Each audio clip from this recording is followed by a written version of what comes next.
Good morning, ladies and gentlemen. I'm meadsy69. Welcome back to the channel. In today's video, we are going to look at the AMX 50B. We're going to play it. We're going to have a fantastic replay as well on this tank. Now, this tank is a tricky one. It is a tricky one to play, but you play it correctly, it could be one of the best tier 10 tanks in the game. Of course, it has been changed. It has the less alpha, but it has 4 shells instead of 3, which sometimes can prove to be very, very vital. I personally prefer the 4-shot. There are some people that prefer the 3-shot, but I prefer the 4-shot. I think you just get more out of it. For me, especially if you're going for the tracks of heavy tanks, which we are going to see in a game of mine. But yeah, I mean, it's a fantastic tank, but the thing with how do you play it? You know, it's a very tricky tank to play because the armor profile just doesn't really work. There's no armor, and yeah, you do have speed. So do you play it like a medium, or do you play it where you are a heavy tank? Because technically it is a heavy tank, but I feel you get more out of the tank if you play it like a medium tank. You have the speed to help your medium. So if you could do that, then yeah, 4 shots along with your medium tanks can really be damaging. So as you can see, the turret armor 80mm, the hull 86, is very, very weak. Now the DPM for what it is actually very good at 2,927. That you can get more if you run it with the rammer.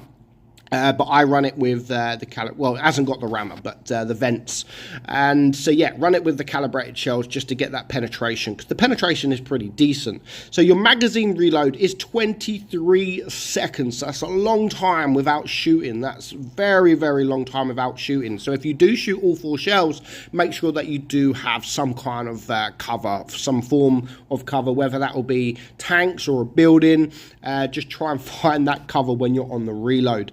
Your shell reload, so you've got 2.73 between each shell, and of course you've got 4 shells. Your penetration is 270 on your AP and 357 on your APCR, which I think is okay, and 72 on your HE. You've got a 380 alpha gun, 320 on your APCR and 500 on your HE. So of course, if you do come up against a tank like a Waffle or a Grill or an FB4005, do try to use that HE, because that will be like a 2,000 plus magazine roll. So yeah, do try to use that HE if you can.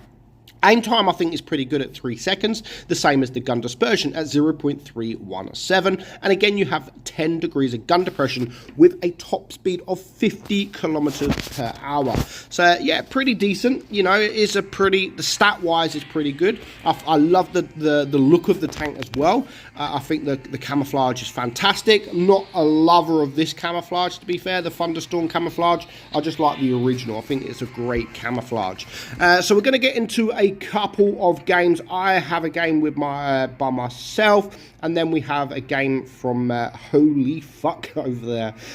So yeah, both games are pretty different. I don't play fantastic here, and this is the downfall with the tank. Now, this is why I say play it like a medium. Of course, I do get sort of not trigger happy, but I go right at the top, and getting on a ridgeline, even though you do have 10 degrees of gun depression, being on a ridgeline isn't great for this tank, to be honest, because you don't have any armor. You know, you get on a ridgeline, and I'm gonna find that out very soon when other tanks, not only this Kranwagen here, but other tanks like the E100, they can get their gun down, they can penetrate my turret very, very easily. So even at this point, I try to go to the middle, and I'm looking, thinking, you know what, I am absolutely screwed. What am I going to do? I'm stuck. I've got an E100 there, I've got the VK there, and I've got the Kranwagen. I've done next to no damage whatsoever, and I'm already a 1-shot. So yeah, try to not, there we go, 8 HP left. Like a minute gone, and I am 8 HP left. So I've got 1 more shot into this guy, and I'm thinking, right, okay, that's me done. That's me done. Let's just see if I can get around this guy. I'm quite surprised that he has not reloaded. I thought he was going to shoot me there, to be honest, and I was very, very surprised to get out of that alive. And yeah, very, very surprised indeed. But even if I die, you know I messed up very, very early on, but 2,000 damage. I don't know how I managed to do 2,000 damage. And again, that is all to do with the 4-shot autoloader. If I didn't have the 4-shot, I wouldn't have been able to track this E100 all the time. Like, I would have only been able to track him 3 times, so on and so on. But I managed to track him all 4 shots. So I've now reloaded. I'm going to wait for the E100. Again, I do get the shot. I don't want to risk anything. I know it is a 7 versus 6. So I want to stay alive as long as possible. So luckily, the E100 has died. So yeah, I mean, I'm surprised I'm still alive. I'm not going to lie. I thought I would have died a lot sooner. But yeah, it's a fantastic tank. I absolutely love this tank. I think it's a great tank, but you do have to think when you are playing this tank, like, where do you go? And that's what I'm going to call the name of this video, like, what way to go. Because you do have to make up that your mind at the start of the game. Do you run with the mediums or do you go with the heavy tanks? Now, I would advise you to go with the mediums. Of course, you need to see where the mediums go, because your mediums might actually go with your heavy tanks. But if you do go with your heavy tanks, I don't think it is a frontline tank. It is like a supporting tank. So you want the enemy to look at your teammates. You don't want the enemy to look at you. So as soon as they shoot one of your teammates, or as soon as they shoot, then that's when you can come out and release all 4 shells and then sort of go back behind your team in a bit of cover again. So that is, for me, the best way to play this tank. And this game, I mean, look, 3.3k damage. How the hell did I manage that? You would never have thought I would have managed that if you're watching the first minute of this replay. So, you know, I think I've done well to stay alive. So moving on. This time we are going to have a better game. So, holy fuck, we too low. Nice name there. So, this game is a little bit better. And hopefully it does show you just how you can play this AMX-50B. Because as I've said, in the right situation, the right positioning, the correct your mind where you're going to go, as long as you know all that, it could be the best tank in tier 10. Honestly, it could be an absolutely fantastic tank. And yeah, this game does show that. So the FV4005 there, he's going to get the nice HE shot to him, and he's now a 1-shot and about to die, hopefully very, very soon. And you know there's no one else around this side of the map when the TVP's running away, and you can see 4 heavies already this type of side of the map.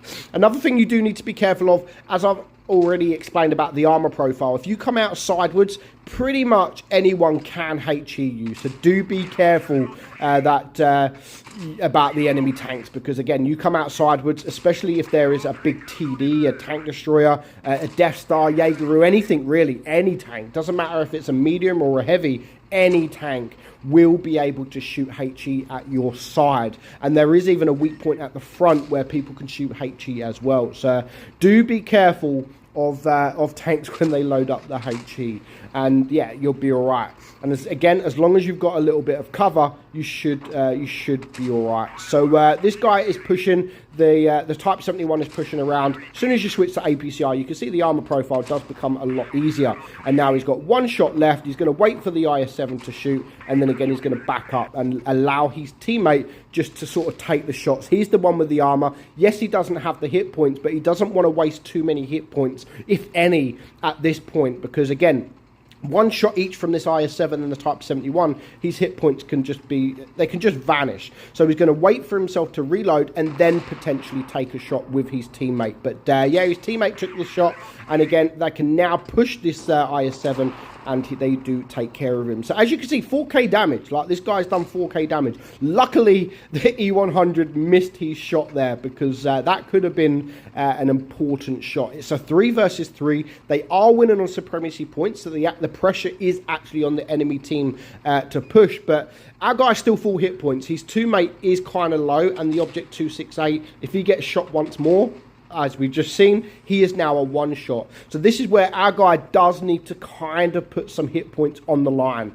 and take a few shots. So he's going to get the side of this E100. He's going to hopefully track him. He's got 2 more shots left. I mean, just look at his hit points vanish. And that is because of the 4 shots. And unfortunately, it does bounce. Luckily, his teammate is here to take the kill, but there is a Death Star staring. So now he's on his own against 2 tanks.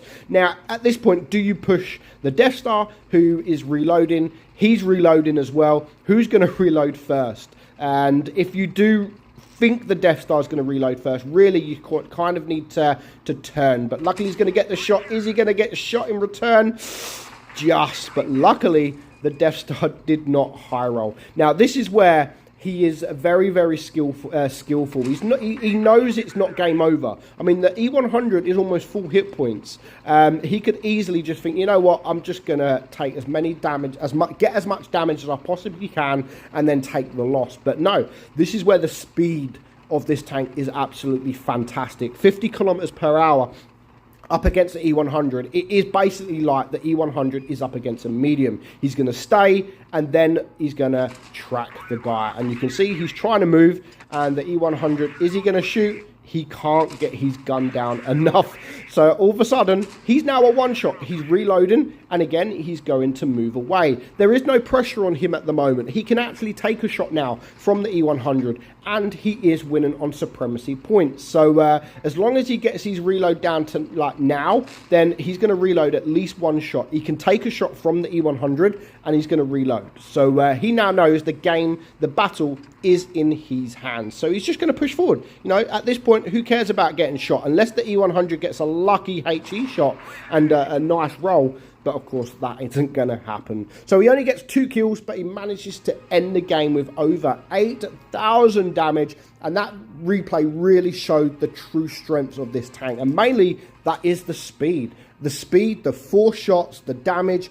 It's amazing tank. But if you play it wrong, you play it too aggressive, especially if you do go with your heavy tanks, you play it aggressive, then it could be game over very, very quickly. So just play, you know, kind of relax. There's no need to rush. If you go with your mediums, make sure you are with your mediums. There's no point going with your mediums and then pushing far forward. At least go with your mediums and focus fire on with them as well. And that is where you'll see the true strengths of this tank. Let me know your thoughts on the AMX 50B. Again, I think it can be one of the best heavy tanks in Blitz when you play it the correct way. So for now, I hope you enjoyed today's video. I'm meadsy69, and I'll catch you soon. Bye-bye.